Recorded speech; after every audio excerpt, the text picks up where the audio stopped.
Good afternoon, and welcome to this Facebook Q&A session around heating your homes more efficiently, what you can do to save on your bills. I'm Keith Williams. I'm the Cabinet Member for Climate Change at Swindon Borough Council, and I'm joined this afternoon by Elliot from the Centre for Sustainable Energy. What we're going to be taking you through this afternoon is some of the questions we've had in from members of the public, and hopefully we can answer a lot of those and also provide you with some of the tools and information that's available out there to support you and give you better advice on what's available. So as I say, with me this afternoon we've got Elliot. Good afternoon, Elliot. How are you doing? Hi there, Keith. How are you doing? Very good, thank you. So obviously, just to introduce myself, Cabinet Member for Climate Change. What led you to become an energy advisor? So I've always been very interested in energy, studied it at university, but I really wanted to also help people, and so the energy advisor role that came up has been a perfect opportunity to do that and work with people to help them understand energy in a simpler way. Excellent. And of course, we've got COP26, which is ongoing at the moment whilst we're recording this. Is that something you've been following closely over the last week and a half? Yeah, I have. I've been following it a bit, and it does give me a great sense of hope to see that the discussion of climate change is bigger than ever. Now it's kind of taking centre stage, and public awareness is raising. And we do need to work with those world governments to can reduce the impact of climate change. And I followed it a bit with a couple of my colleagues speaking at the event as well, looking at the importance of diversity in the environment sector, as well as how we can get to net zero without leaving anyone behind. Absolutely important. So if I just sort of follow on from that, we've had questions from a number of our residents. If I just go straight in there, we've got one from a lady called Sally. She's asked, because obviously it's a question that we're all aware of, there's been a lot of news about this in the media with some of the energy companies collapsing, is why are energy prices so high at the moment? And is there a possibility that they might rise even further? So energy prices have mainly been high for a few different reasons. So firstly, kind of the price of gas has gone up by a record amount, mainly because there's been limits for gas supplies from Russia, as well as an upturn in global gas demand because of everything reopening after COVID-19. And then a cold winter last year prompted that high gas demand. And then we also have had low wind speeds through autumn, so it meant we haven't kind of produced enough energy from wind power as we expected to. Okay, so what I suppose that leads on to is a question we've got from Neil, who, I mean, he's on a low income, so this probably affects him more than many. He's asked what support can he get to help him pay his energy bills this winter? Well, one key scheme that has been running for some years is called the Warm Home Discount Scheme. So it's an obligation from the government to make energy suppliers offer a £140 rebate to their customers if they meet certain criteria. So those criteria can be if you are on a low income or if you're in receipt of benefits, but it isn't dependent on that, which is a lot of what a lot of people do think that. They assume because they're not on benefits that they're not eligible for it. So it is one worth speaking to your energy supplier about. Excellent. And following on from that, because obviously this isn't just about reducing bills, it's about reducing our carbon footprint. So we've got a question from Pete here. So he's asked what things can he be doing to reduce his energy bills and his carbon footprint at the same time? Well, energy bills and carbon footprint are kind of very closely related. So anything you are doing to reduce your bills should hopefully be reducing your impact. So there are some common things that you hear about, such as draft proofing and turning down your heating. But something that doesn't often get mentioned is if you do have an electric shower, the power of the electric shower is maybe 3 to 4 times that of your kettle, which most people do realize is a high use energy item. So reducing the amount of time you spend in your electric shower can have a huge impact on your energy bill and subsequently your carbon footprint. Absolutely. With 2 teenage children, that's a fact I know very well firsthand. So following on from that, we've got Laurie, who's asked, she keeps getting letters from an energy company asking about smart meter installations, and this is something I think a number of people watching this will be aware of. Is you know, in simple terms, what are smart meters and why do people need one potentially? So smart meters are, well, as the name suggests, it's your electricity and gas meter that is a little bit smarter than the old one. So rather than having to give your meter readings over to the energy company once a month, ideally, the smart meter will be pinging your meter reading to the energy company, usually once a month, but it can be often as once every half an hour if it needs to be. And this means that you're not getting hit with any estimated bills, especially if you're unable to read your meter, say if it's up high or in a kind of inaccessible location. And you'll also get an in-home display, which is a little screen that tells you exactly what your energy usage is in real time, so that you can see where your electricity is going. So going back to that example of the electric shower, you'll see that the bar on your in-home display will go all the way up into the red when your electric shower is in use. Likewise with anything else that uses electricity to heat up, whereas you will see it's kind of very minimal for things like light bulbs, especially LED bulbs. So it just helps you to figure out where your energy is going and plan accordingly. Okay, we've got another question here from John along similar lines.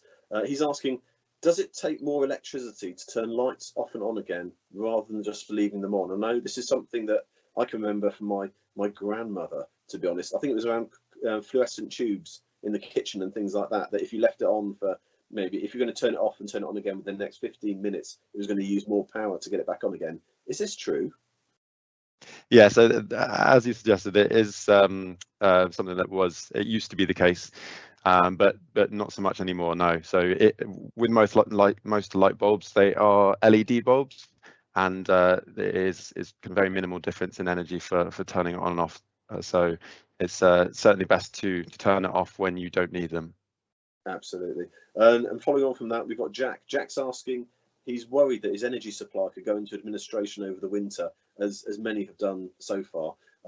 Will he get automatically transferred to another provider if this was to happen? Yes, yeah, so you certainly will do that. I mean, there's been a lot of energy suppliers that have gone into administration lately, and potentially some more with the energy crisis. But the Ofgem, the regulator for the energy for energy, they have quite a robust system for if you do have a supplier that goes into administration. I myself have been with now 3 suppliers over the years that have gone into administration, and each time I have gotten all my credit back and moved it over to my new supplier, and I've had a good tariff given to me from that new supplier as well, with the option to leave if I want to without paying any exit fees. So it is quite a good system, and you should be safe if it does happen. Excellent, thank you very much indeed. And I can actually say I'm actually in a similar situation myself with my energy provider, who did go into insolvency only 2 months ago, and I've been transferred over to EDF. I think the important thing as well is the advice is you don't change anything, you don't cancel your direct debits, you let the transition happen naturally. Sticking with energy, so we've got a question from Keir about energy prices. He says they're really high at the moment. Would it potentially be a good time to switch energy providers? So the advice generally has always been to switch your energy provider and make sure you get into a fixed tariff and lock in your tariff for a good amount of time. However, with the energy prices at the moment, because it's kind of so unstable, it is actually not the best time to be switching into a fixed tariff. The government has a cap in place for any standard variable tariff, which is what anyone will get moved on to once their fixed contract finishes. This cap doesn't not in place with the fixed tariffs, so anyone switching now might get offered quite an expensive tariff from an energy supplier, and you might be better off just staying where you are on one of those variable tariffs and it hitting the government's price cap. So changing subject very slightly here, we've got a question in from Sanjay. He's asking, he's thinking about getting solar panels, but he's worried that they won't work in the winter because we don't get much sun. Are they worth it? Yeah, so I mean, there of course will be a variance in the summer versus the winter, but they are still effective in those kind of middle of the day for those sun time hours, even if it's not very sunny outside, you do still get some usage. And the best thing to use your solar panels for is actually the electricity use in your house at the time of generation. If you're sending your solar energy back to the grid, you may be getting five pence back for each kilowatt hour being produced, whereas you might be paying about 16 to 20, even more now, maybe 25 pence per kilowatt hour that you're getting from the energy supplier. So using all your high ticket items, as it were, so your washing machine and maybe having a middle of the day shower, that would be the best time to use those solar panels, and that's certainly still the case in winter. Absolutely. So, I think from what you're saying there is you just need to look at your behaviours in your house, and maybe with solar panels shift them slightly in order to maximise your own level of self-consumption from those panels. Yeah. That's excellent. Thank you very much for that. I've got Ray ask a question. His wife wants to get cavity wall insulation, but she's worried it will make the house damp. What would your advice be on that? So this is a very common thing that we come across, as cavity wall insulation has in the past been responsible or partly responsible for damp in properties, and it's tended to be that in the southwest and the west of the country you'd have cavity wall insulation installed that is blown fibre, so very similar to the loft insulation that you get. And this was quite problematic when there's in the west of the country there's very driven rain. And if that water were to get into the walls in any way through any cracks, then it would be soaked up by that blown fibre insulation. But now they do use these little polystyrene beads, which you don't have that issue nearly as much, and you're much less likely to get any damp issues. Ultimately, if you do have cracks in the wall or any way that water can get in, then it can cause a problem. But that would happen whether you have the insulation in place or not.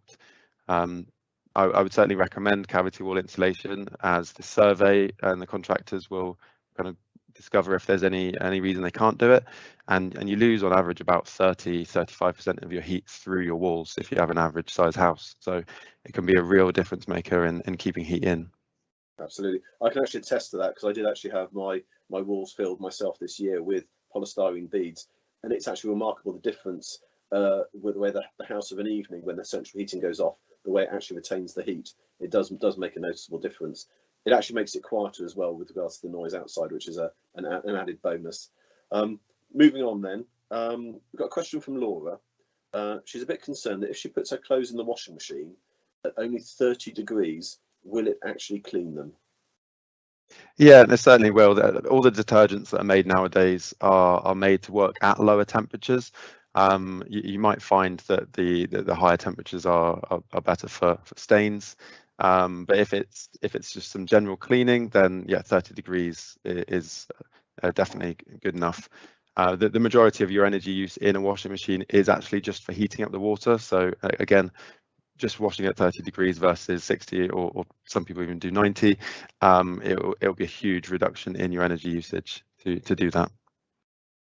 Excellent. And just a different subject again. Scott's very fortunate. He's planning on going away on holiday in December. Should he leave his heating on while he's away? Obviously, this is a concern around pipes freezing and the like.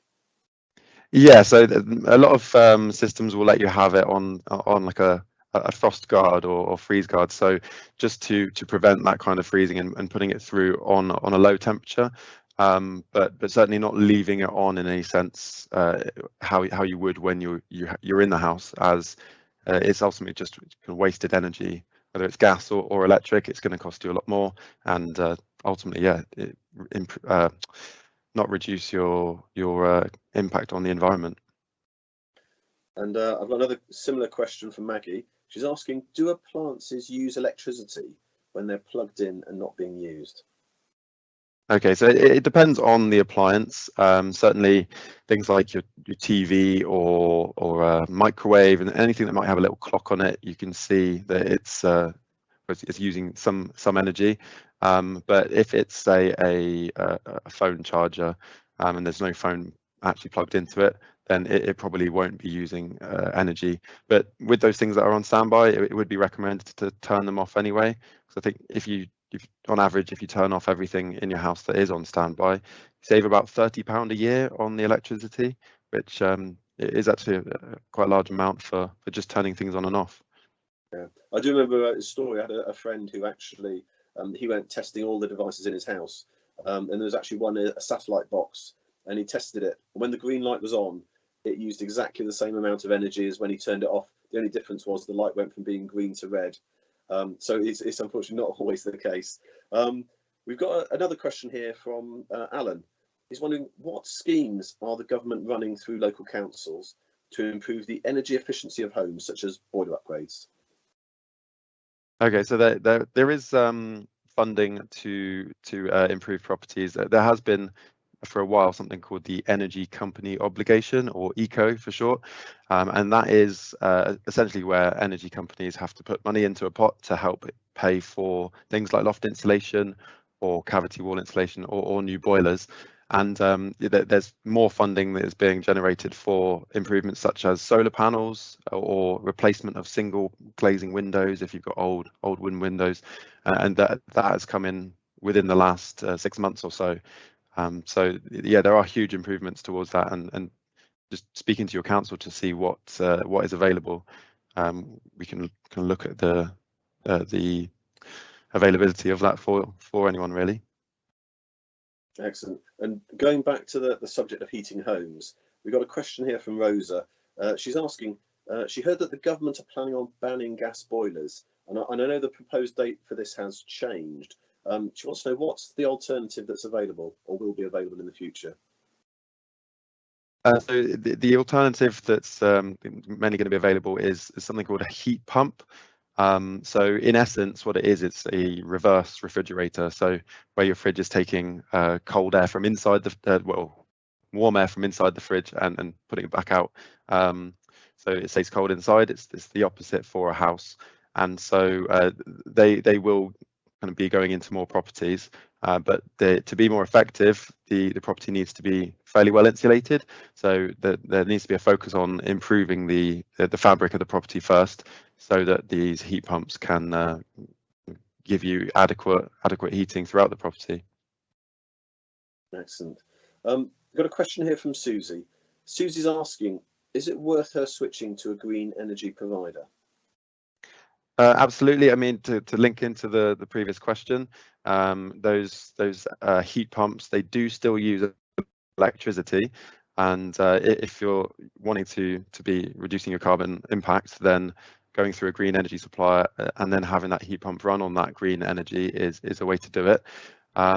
Doing it right now is up to, it can be really up to you, because as I mentioned earlier, it is quite expensive to switch to a different supplier now with the fixed tariffs that are available. But yeah, it's a complete personal option at that point, and from my perspective is recommended just for reducing your carbon impact, but it's not something that everyone can afford at this present moment until the energy market settles down a little bit. Okay, and there's a question here which I think probably will been asked many a time in many homes up and down the country. It's a question from Ant.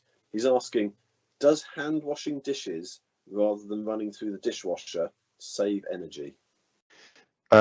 So actually a dishwasher does tend to save a lot more energy and a lot more water, and it depends if you are on a water meter, and it's still related in the energy context, as that there is a processing cost for making water okay again as well. If you fill up a small bowl for hand washing dishes, and you've got, say, gas heating, then it's going to be marginally cheaper. However, when you have got a dishwasher and it's using electricity, that is then also going to be better if you have a good tariff, and it doesn't use nearly as much in the process. So we've got an extra question that's come in here from Caroline. She's asked, they're considering getting solar panels, but want to know if there's a recommended supplier list anywhere that they can access. I imagine this is to avoid them getting potentially ripped off, and ensuring that they go through a reliable supplier, because obviously solar panels are something you're going to have on your roof for over 20 years.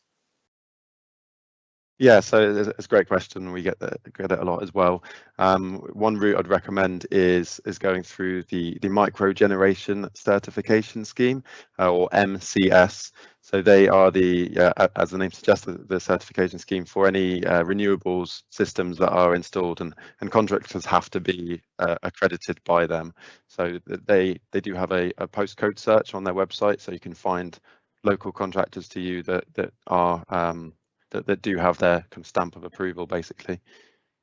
And it's true to say, isn't it, that if you actually want to go onto one of the schemes, I know the feed-in tariff isn't available anymore, but there is an alternative which pays you based on the amount that you basically export to the grid. But I mean, in an ideal world, you want to be using as much as possible that you actually generate yourself, don't you? Yeah, that's right. Yeah, it's it's now called the Smart Export Guarantee instead of the feed-in tariff. And as I mentioned earlier, you might be getting on average around 5 pence per kilowatt hour back, and so it is much better to use that energy yourself before you're exporting it back to the grid. Excellent, thank you.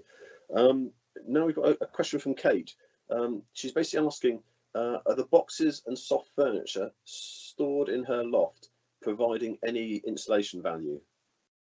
Not nearly as much as if you had loft insulation put in, as with loft insulation, it is just about trapping that air. Ideally, it would be much better to have loft insulation put in and then have a kind of a raised floor put in as well, so that you can still have storage space. Because right now, a lot of people will have maybe 100 to 150 millimeters of loft insulation, which is kind of about the old standard, and that brings the insulation up to the level with the floor joists. But really, you should be having about a foot in depth, so about 300 millimeters, and yeah, that will kind of prevent a lot of people from storing things up there. Okay, but if someone's actually got a boarded loft where they've actually got interlocking boards, that does provide some value as well, doesn't it? Yeah, certainly. If you've got insulation underneath that, firstly, yes, then it would that would be the ideal. Okay. Keeping on the subject of keeping your house warm here, we've got a question from Anna. She's asking, why are the radiators under her windows, and is she just not losing heat that's just going straight up and being cooled by the windows? So yeah, a very good question. So with radiators under the windows, the way the air will circulate around the room, you'll get a draft from your window, and that will push it kind of along the floor of the room towards the back of it, where the heat will then rise at the back of the room and come back round. Whereas if the radiator was, say, opposite the window, the heat would just rise up to the top, go back across towards the window, and then escape from there, and you wouldn't feel as much benefit in the whole room, and you wouldn't get as much kind of air movement with that heating. Okay. We've got a question here from someone who wants to remain anonymous, so we'll respect that. They're saying it might be obvious, but where does our energy come from that we use to power and heat our homes? So it's a real mix, and well, part of it with COP26 and kind of looking at climate change is we do get a chunk of it from natural gas, so gas being burned at power stations. We've kind of weaned ourselves off of coal slowly, and we're moving more into renewables such as wind power and solar power as well, and a small part of it comes from nuclear power as well. Excellent. And following on the power theme, I've got Jill asking, if I turn my radiators off, will I save money? Ultimately, yes. It depends if you mean by individual radiators or like the whole boiler. As you can get on each individual radiator, it's called a thermostatic radiator valve, or TRV, which you might see is the little valve that has numbers 1 to 6 on it, and that will control how much heat is coming out that individual radiator. I'm not sure if this is what Jill means, but I would suggest with those thermostatic radiator valves to turn them down in the rooms that you're not using as much. So maybe your bedroom, quite common that people don't really like that much of a hot bedroom because you've got your quilt or your duvet already, and then having it up higher in the room, such as the living room, where you're going to be spending a bit more time. So just changing your TRVs around can help you save money, certainly, and planning when the boiler would come on, so when the radiators do come on and off, that is another way to save, because you don't want it coming on overnight when you're not going to get any use from it. Likewise, if you know you're going to be out of the house, having them turned off either by the thermostat or turning them off by the TRVs is definitely going to save you money. Excellent. We've got a question here from Charlie. Charlie's heard it might be cheaper to use electricity at night. Now, is this true? It depends on the tariff that you're on. So if you have gas and electric, then the likelihood is you're on a single rate tariff where you just get one rate of electricity that costs the same at any point of the day. But if you are on all electric, you might have what's called a night storage heater and an immersion tank for your water, where you do get cheaper electricity at night on what's called an economy 7 tariff. So it's 7 hours of cheaper electricity. But it is only recommended really to be on economy 7 if you do have those night storage heaters and that immersion tank, as the day rate that you would pay, so the energy rate that's not during those cheaper 7 hours, is actually more expensive than if you were to have just a single rate. So it is cheaper, but it's only for the certain circumstances where it is better to have that. Yeah, it's also the case that some people who have electric cars, they can get a cheaper rate, can't they, for those? That's right, yes, yeah. And I think it's also, isn't it true that generally the carbon footprint overnight of the electricity generated is usually lower as well? Yeah, that's right. Yeah, because we have a high demand throughout the day, where everyone is, well, let's say in the morning, first thing, everyone's getting in their electric shower and putting on the kettle so that they can make their morning coffee, and all the lights are going on.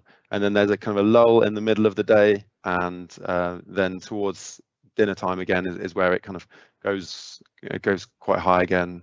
You might see at halftime at football, everyone putting their kettles on. You see another spike there, and as we go in beyond midnight, that is where as you said, the carbon footprint of that electricity is a little bit lower, because there's not as many people using energy, so that the demand is lower, and they can use more renewables for that energy.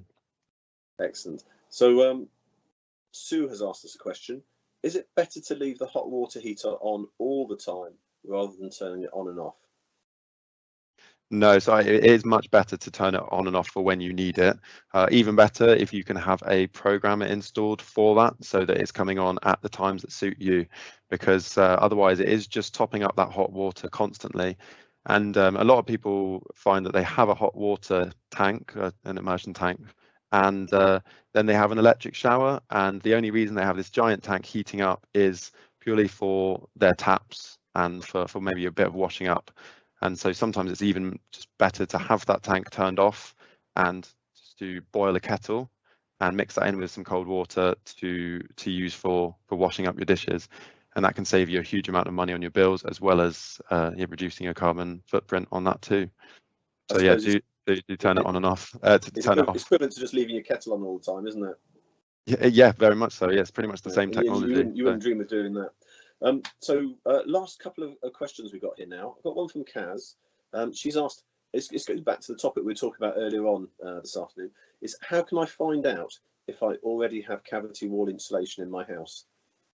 So there are a couple of ways. You can look up your energy performance certificate, which is the little A to G rating, the green to red rating that shows you how energy efficient your property is. You can look this up freely on, if you just do an internet search for find EPC, then you can put in your postcode and get it from there. There's a chance that your property might not have an EPC, and if that is the case, then you can just ask to have a contractor do a free survey to see if insulation is already in place. There are also a couple of ways to look at the brick patterns to see if there are any drill holes within the bricks, because that will indicate that it's also already been done. But yeah, the best way, if you're really not sure, is to have a free survey, and usually free no obligation surveys from contractors as well. Okay, and we're coming to the end here. I've got my the last question from Wilson. Wilson's asked, if I turn up the thermostat, will my home heat up faster? No, so on that one, no. It's turning up the thermostat all the way to the top won't heat it up any faster than if you just turn it to the kind of recommended amount, which is about 18 to 21 degrees, depending on your comfort preferences. But turning it all the way up is just more likely to waste more gas, because it's going to keep going and keep putting out heat up to 25, 26, 27, and then suddenly most people will realize, oh, it's gotten too hot in here, and then start opening the windows just to try and even out that heat. So no, it won't heat it up any faster. Just get it up to that kind of around 20 degrees and tweak it from there if you need to do so.